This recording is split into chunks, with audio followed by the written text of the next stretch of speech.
नमस्कार दोस्तों, आपका अपने YouTube चैनल ग्रेट इंडिया में स्वागत है। तो आज मैं लेके आया हूँ आपके लिए टॉप इम्पोर्टेंट स्टैटिक जीके के 20 क्वेश्चंस जो सभी परीक्षाओं के लिए अति महत्वपूर्ण रहने वाले हैं। तो ये जो क्वेश्चन है वो स्टैटिक जीके के इम्पोर्टेंट क्वेश्चन रहने वाले हैं।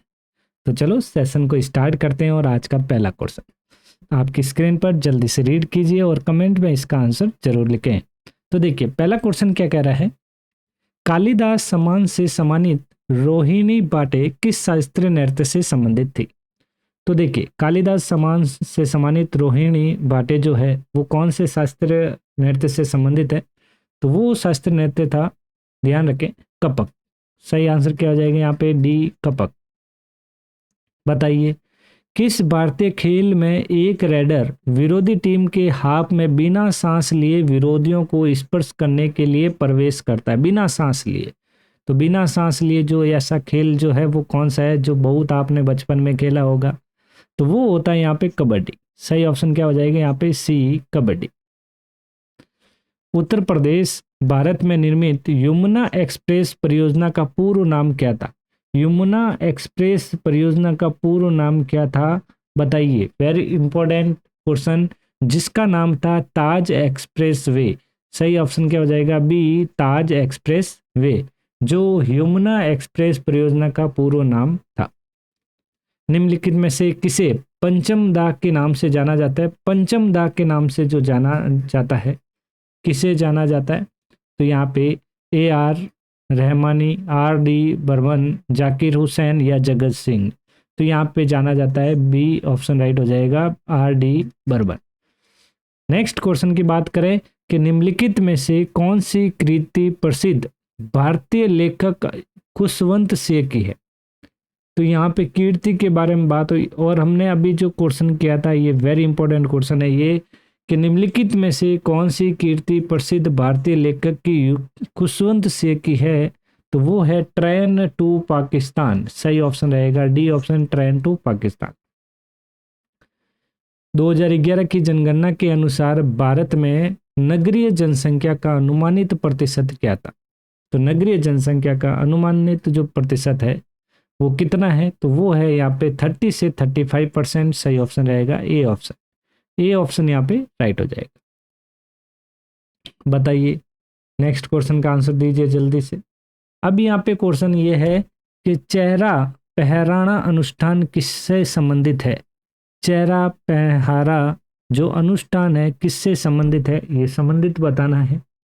तो ये जो संबंधित है वो है जगन्नाथपुरी उड़ीसा की रथ यात्रा। जगन्नाथपुरी उड़ीसा की जो रथ यात्रा है वो चेहरा पहरा अनुष्ठान से संबंधित है। एलेना कराड़ी किस भारतीय राज्य का आदिवासी नृत्य है। तो जो एलेना कराड़ी जो भारतीय राज्य का, तो वो है यहाँ पे केरल राज्य का। सही ऑप्शन क्या हो जाएगा, बी। सीमा सड़क संगठन बीआरओ, बीआरओ की स्थापना किस वर्ष हुई थी। सीमा सड़क संगठन बीआरओ की जो स्थापना है ये कब हुई थी, तो ये हुई थी 1960 के अंदर। सही ऑप्शन क्या हो जाएगा, सी ऑप्शन। तो ये 1960 जो है 7 मई 1960, ध्यान रखें 7 मई 1960 को हुई थी।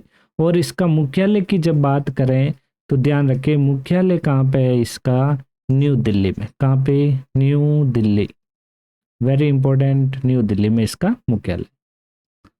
बताइए उड़ीसा और आसपास के जिलों के मंदिरों की वास्तुकला में मंदिर के शीर्ष पर दिखाई देने वाली पत्थर जैसी चकती डिस्क को क्या कहा जाता है।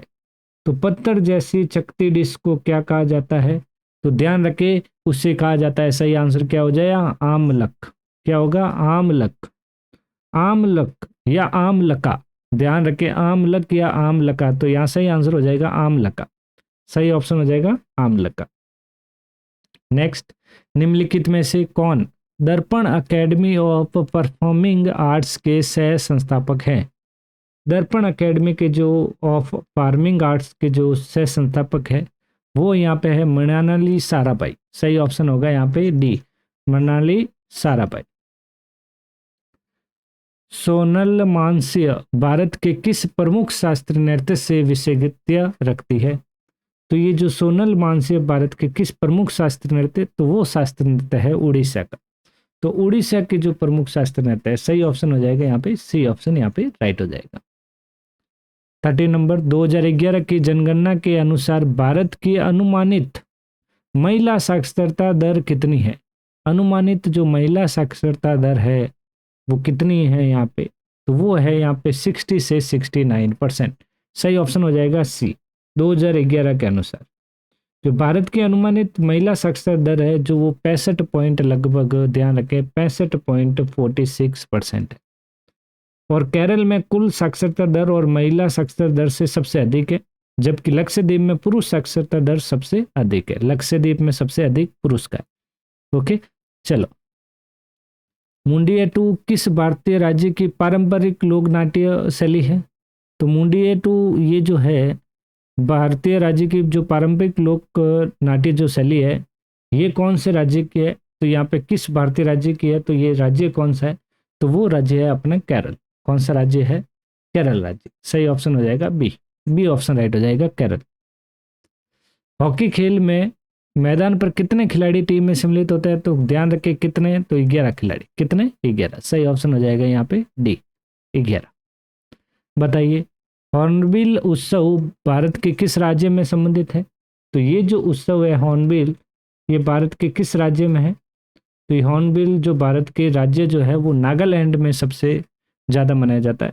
तो ध्यान रखें नागालैंड राज्य से संबंधित है। सही ऑप्शन हो जाएगा सी ऑप्शन। बताइए इसका आंसर कि डॉक्टर एन राजम किस वाद्य यंत्र के वादक के रूप में विख्यात?